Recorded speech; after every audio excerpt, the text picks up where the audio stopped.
I'm live. Okay. I'm still experimenting with this live thing. Before, I used to pre record them, and it is what it is. We're learning on the go. So, today I wanted to talk about companion aids versus what I term a task care aid. Sorry, my hair looks kind of messy. I'm trying to grow it back in. And some of you are thinking, where's her health aid? Shouldn't she have done something about that? For those that don't know, I'm in a wheelchair. I don't know if you can see it. There's the reveal. I know you see my boobs. You know, rather you be focused on that than this. I guess equality for women, eyes up here. I don't know. To keep some things a mystery. So, no, not everyone needs a health aid that's disabled. That didn't come out right. That sounds like not everyone needs a health aid who happens to be disabled. Not every person with a disability needs a home health aid. Not every person with a disability needs a home health aide all the time.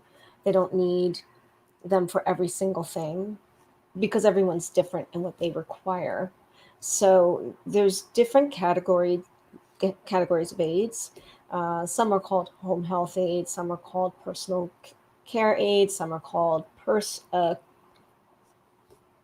personal aids. I don't know. There's all these different categories of them, and that determines what they're allowed to help you with. Some of that is based on the agency and the rules. Some of it is a state thing, and a big part of it is how not to get sued. So it's not really about you, the patient, client, because really you are the client. You are hiring them, whether your insurance is paying for them to be there or you are paying out of pocket for them to be there. You are still the client hiring somebody to come in and do a job. So you're the client. The word patient, because most of it in a certain way is medically based in a certain way. That doesn't mean every task that someone helps you with or the very purpose for being there is medically based at all. Why you're disabled or why you need help is most probably medically based. But that doesn't mean that all of your needs are medically based, if that makes sense. And if not, we'll get to that in a minute. So the agencies have a certain template of what disability means, and it's not a really wide spectrum. So this is part of where the categories come from in what category or license of an aid is going to come in to help you. And does that license qualify for insurance compensation? I mean, if you're paying for cash and you can afford to do it, you can get anything you want. You don't even need to go through an agency. You could get a private hire. That's up to you. But most people cannot afford to do that. And that's where insurance, usually Medicaid, comes in handy. Long term policies as well, insurance, but not health insurance. Most health insurance companies do not cover this care. If you had surgery and you needed a certain amount of hours for a certain amount of weeks, they will send someone in for that. But if it comes down to, nope, you got a permanent situation and you need someone in there for 1 to all the hours of the week, then that's got to go through Medicaid, not Medicare, Medicaid. So, therefore, qualifying for Medicaid becomes really important if you're in that situation, and that's a whole nother topic. So, it used to be that only agencies were going to provide people to come in and help you with the aids, whatever license. That has changed. Still the thing, but there's an additional thing where you can, I think they call it CDPAP or something like that. The bottom line is Medicaid is still the one who pays for it. The agency, if we want to call it that, is the one that's going to process the payroll. But the person with the disability, as long as mentally they're competent and they can manage their affairs, or they have someone to do it for them, Um, then they get to find, hire, and fire their own people. They get to say what the rules are of, this is what my case requires. I don't mean ridiculous stuff, but there aren't any limitations to the degree when you're talking about going through a home health agency, which has a lot of restrictions. And a good portion of those restrictions come from being sued left, right, center, and all over the place. So the second they get sued over something, then whatever that something was, they're going to tell everybody you're not allowed to do that anymore. I will give you an example. Once upon a time, I was in an agency where they weren't allowed to remove the stains from your clothing.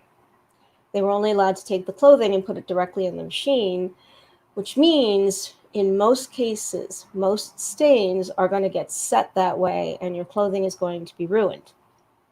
When I asked them, so just curious, why are they not allowed to remove it beforehand? And they said, well, we don't want them ruining the clothes. And I was like, but you realize this means you're telling them by that to ruin the clothes, right? But it was, people were suing them because they didn't know how to do stain removal. And you could see where this goes. So you name it, it's going to happen, which means a limitation on care and what people require. Because if someone cannot do their own laundry, they cannot remove their own stains, you spill something on there, you can't get it out, tough, you get to live with it now. Which only adds to a negative stereotype, because the negative stereotype about anybody with a disability is that, something's wrong with you mentally, you're mentally incompetent, and you get to look like anything, that we can just put any stained clothing on you and it doesn't matter. We can give you a bowl cut.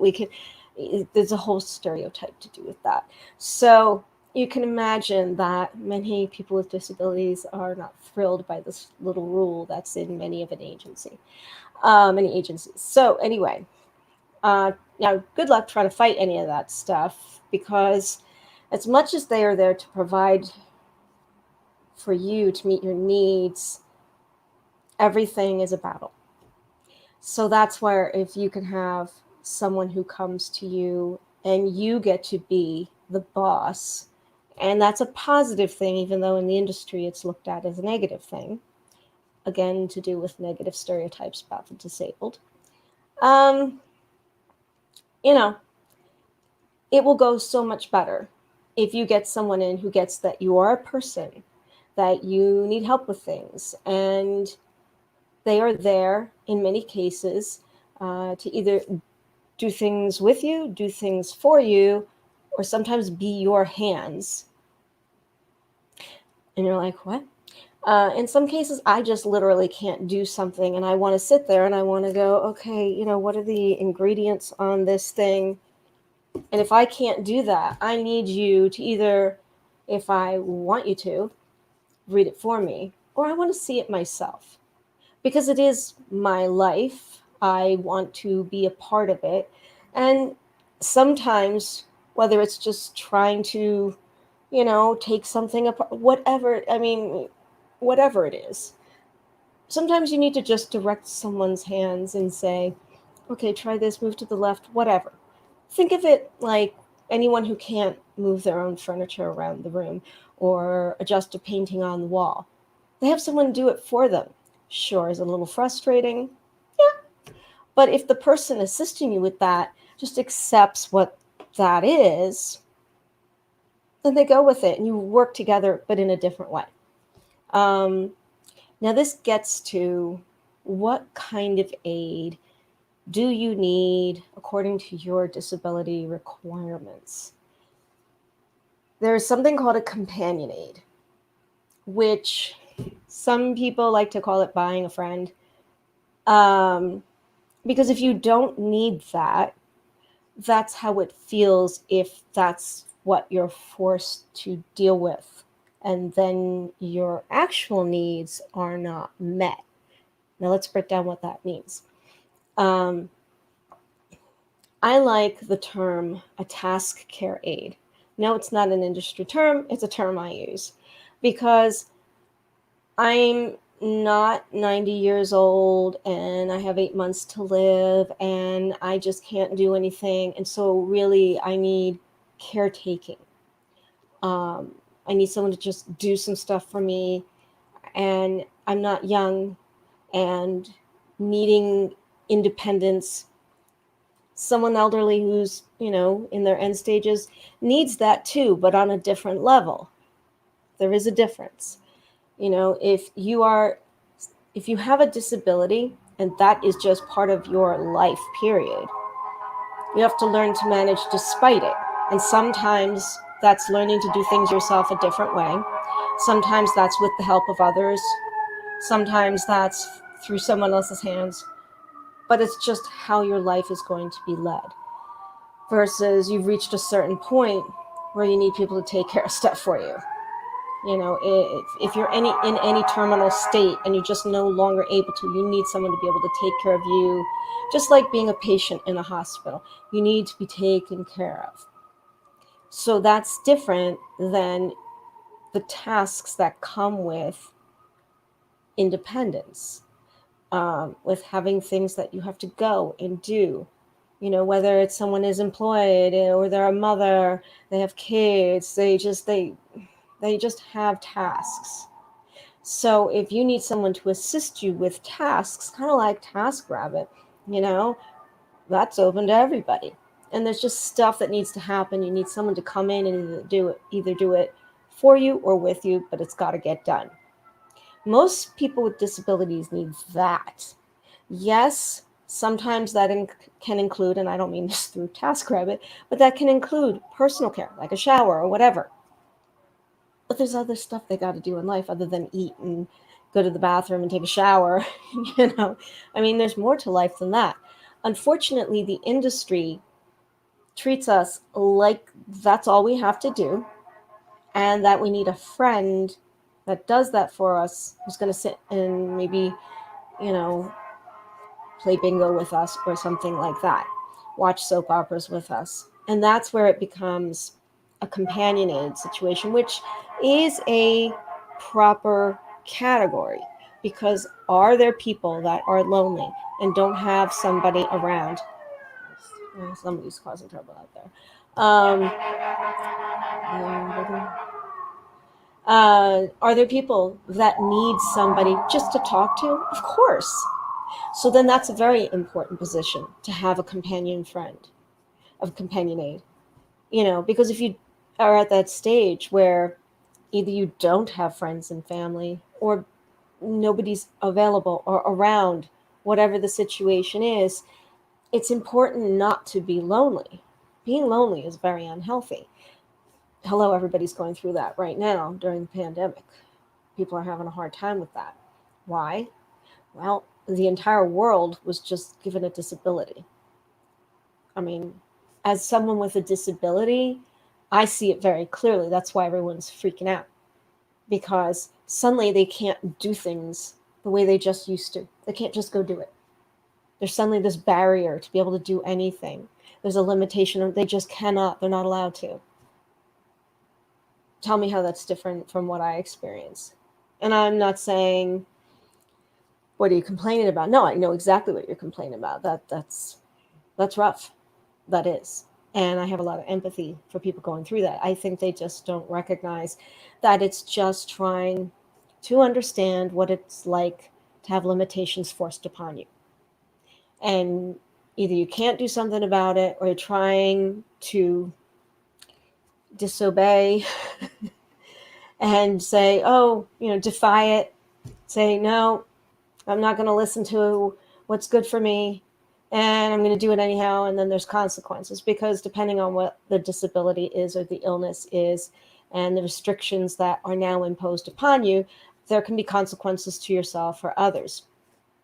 So I liken it to that. I'm not making a statement on to mask or not to mask. I'm just saying there's a certain emotional impact that this situation has on people. And that's why in some cases people are anti-mask. In some cases, It just they don't want to be restricted by it. They feel like it impacts their entire life and it makes them feel lonely. They want to be able to smile at people and have them smile back. I mean, that little exchange is important. So now imagine if you are somebody stuck in your bedroom, you cannot get out, you can't do anything, there's nobody coming around. Well, the person who's going to come and help you with some things that you need done, like eating and bathing and so on and so forth.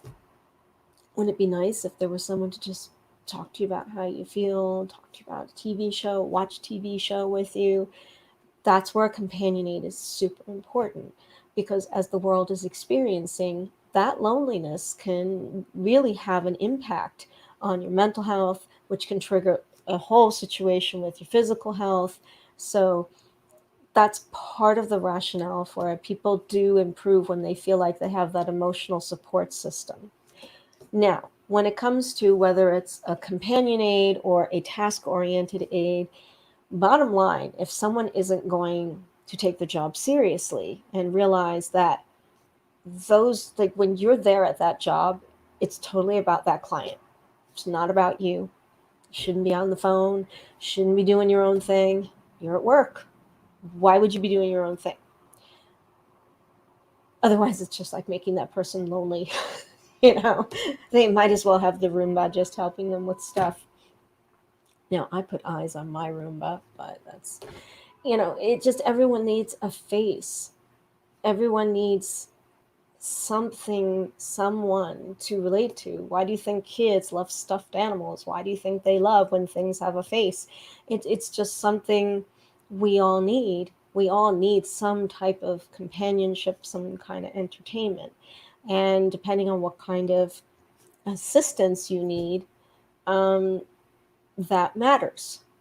But if your primary need is not companionship and it's just to get some stuff done, like you got to get this stuff done because you got other stuff to do that you are able to do, then it gets frustrating when you have someone whose mindset is, I'm supposed to be there to be a companion aid and not to do tasks. And unfortunately, the way the training goes in agencies, the impression is often given that you're there to go there and just be there. And, there's all these restrictions on what you're allowed to do because of being sued left, right, and center.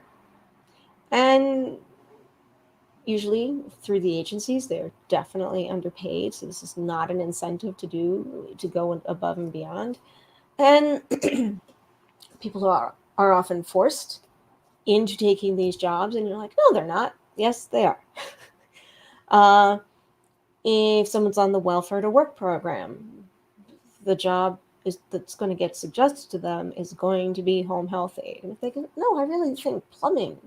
Yeah, but home health aid, you should try home health aid because there'll be all this, that, we'll pay for the training. They really try to steer a lot of people that direction because they're trying to fill this need, but not in the best way, because the people who should be signing up for that are the people that want to do that job. It takes a certain kind of person, and that's not what's happening. I mean, everyone at some point has to do a job that they don't like, and they should do the best they can. But if you really hate your job, at some point, it's going to show in your spirit, depending on who you are as a person, what your work ethic is, whatever's going on at home. All of this stuff can get to you, and especially if you're grossly underpaid. And then on top of it, you're working for a place that is more concerned with not being sued and getting paid the insurance money, and also, you know, all sorts of other problems that go in those places. And then on top of it, you're not being trained about people with disabilities and the differences. It's very complex and it can affect both sides. I mean, both sides are being abused by the system. The system is not set up for either of them. Years ago, I used to do a lot of seminars where I would go and train people in the medical field, health aides, doctors, nurses, so on. about disability awareness and patient sensitivity because, a lot of people don't realize, speaking of just home health aides, that y- you're making the difference in whether someone is living or breathing. They're just existing, or they look forward to life and you're helping them to get there. That feels awfully different when you think you're just sweeping someone's floor versus you're making a difference in someone's entire being and life and what they're able to accomplish with it. But nobody's trained that way. They're trained on, well, how do you pick this person up and put them over here? It's very much like taking care of farm animals. I hate to say it, but it kind of is. Because if you've been on the receiving end of it, that's exactly how it is. Now, I'm not saying that is all people who do this job. No, there are very wonderful people that go into this field. And unfortunately, a great disservice is done to them because as hard as they try to really do a great job, again, when you have agencies that are really trying so hard to cover their butt all the time, and then you have people that should not be working there, taking advantage and doing really bad things, trying to cover their butt, who do they blame? Who do they make it difficult for? The people who are doing their job well.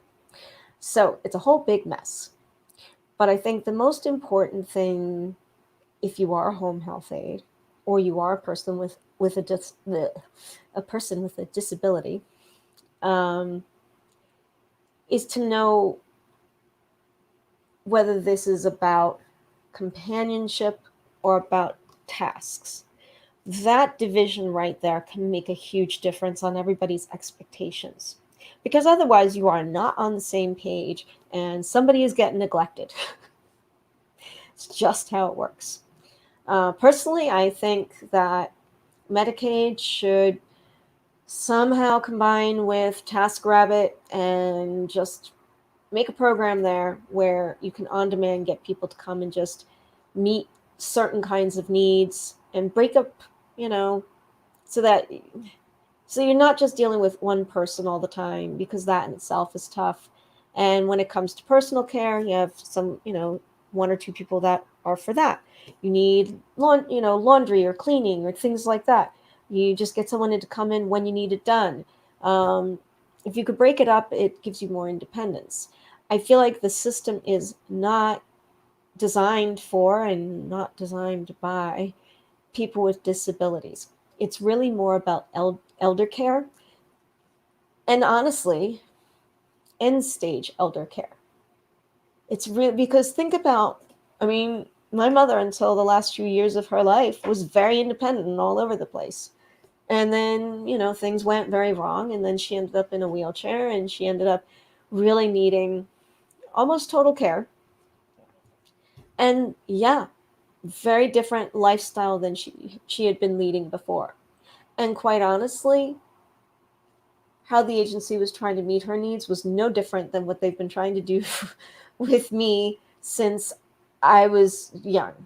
I started receiving home health aid care when I was in college and dorming. And I mean, even when I had kids and someone was there to assist me with whatever, I was still treated as if I was 95 years old and in my last days. So the system is not designed for the variety of us. And that's a huge problem. And that is confusing to anyone that is told, this is the box, this is what it looks like, and everything should fit in the box, looks like this, and that's it. So anything that's not in the box where it belongs, everyone's like, no, but you're supposed to be in this box. No, I'm not supposed to do that because you're supposed to be in this box. And that's a huge problem. So now to ask this person who's actually not familiar with disability to understand the breakdown of it, good luck with that. And that's where, unfortunately, a lot of assumption comes in, a lot of unconscious bias, because everyone knows about stereotypes of all different groups. Now imagine if your only point of reference about a group or a bunch of stereotypes, whether they be positive or negative, people are usually going to operate on that first, on that gossip. So now imagine that's your healthcare workers, because that's all they really do know about this supposed group that they're taking care of, that they don't even understand is so multifaceted, and you can't combine them. Caretaking in itself is about babies, it's about pets, it's about the elderly, it's about the disabled, it's about the different degrees of all of those. I mean, it's an umbrella, but it just doesn't, it's not the same thing for each person in it. So nobody's trained on that. They're not. So come on into that, and yeah, it's going to be confusing. And then there's no diversity behind creating it. And so then who suffers? As I said, both sides. Because who wants to come in and do harm? I mean, there are some people, don't get me wrong, there are. But for the most part, people aren't coming in to do harm. Usually that's because of their frustration, because they don't understand what they're dealing with and how to take care of it. Much like, people who got taken a pet home from the pet store, and they don't know, some exotic pet, they don't know how to take care of it, and then something goes really wrong, and then that pet ceases to be because they didn't actually understand anything about, this type of animal. What does it need? Oh, I was supposed to put it under a sun lamp. Didn't know that. So that did not happen to me, though.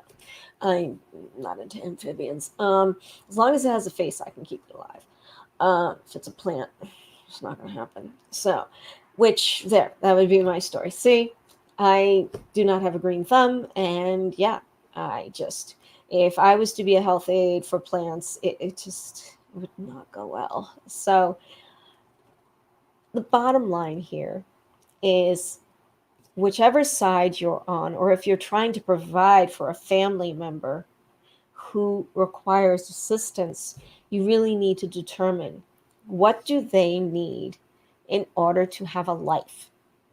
No matter how huge their limitations are, even if they have Alzheimer's or dementia, they still need a life. How they interpret things is not how you do. So you just need things to be adjusted to accommodate for that. But they still need to be provided with what they call in the animal world enrichment. Let's give the tiger a ball. Let's put a TV show with deer running across and some animal chasing it down and getting it. And the tigers sit there watching. I'm not kidding. This is actual enrichment. Well, people need enrichment too. So just because someone seems not all there, that's actually not true. Because unless you're that somebody, you don't know. And unless you're willing to take the time to really get into the minute details of it, you won't know. Again, this is an educational problem. So really try to think, if it was you, what would you want? What does this person need? What makes this person seem more perked up? When I was trying to get someone for my mom, the most important thing was I knew my mom, like me, was a night owl, and I knew that she liked to watch The Tonight Show every night. And then she would go to bed after that, like 1 a.m. So I knew when I was going to hire someone, I told the agency, I'm like, I want to interview people. So they sent them over, and I wanted to first and foremost know who's the night owl, because it's not going to work unless these two are night owls. Because on top of it, with her illness, it wasn't going to be good for her to get up in the mornings. It would make her sicker. And the thing that she most enjoyed at that point, especially, she needed to have that. So this is what you need to look for, whether it's for yourself. What is important to you and what you need help for? Because there are some things that are too much. We all know that. But most things are not too much to ask. It's really about compatibility. Do you have the right category where you're both on the same page about, this is what I need, or this is what my mom needs, or whoever? Or are you having two different conversations? And the jobs that you, if you are the aide, want to take, be very clear about what kind of aide you want to be. If your goal is to go in there and talk with people and maybe do a little bit of dusting and maybe make a meal for them and feed them and wipe them down, you are a companion aide. That's fine. But make sure you are clear about that. If you're someone who wants to go in there and just get stuff done and keep busy the whole time, you're more task oriented. Both are valuable.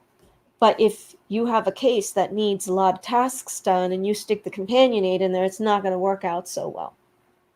So, and the person who wants to get the tasks done doesn't want to sit there talking. They just don't. So, compatibility is the root of any success with any of this. And being informed and learning about the different categories of people with disabilities is super important. At the end of the day, people are people. People have certain needs and they have certain wants. And just because limitations have come into place doesn't mean you have to take those away from people. You just have to find a different way to do it. Just like in this pandemic, everybody is doing that. Everyone's just finding a different way to do the same stuff. That's all, you know? So, hope that helps for those that are trying to figure stuff like this out. And if you have any questions, you can put them in the comments. Any comments, you can put them in the comments. And thank you very much. I have to figure out how to end this. End broadcast. There we go. Oh, it asks again.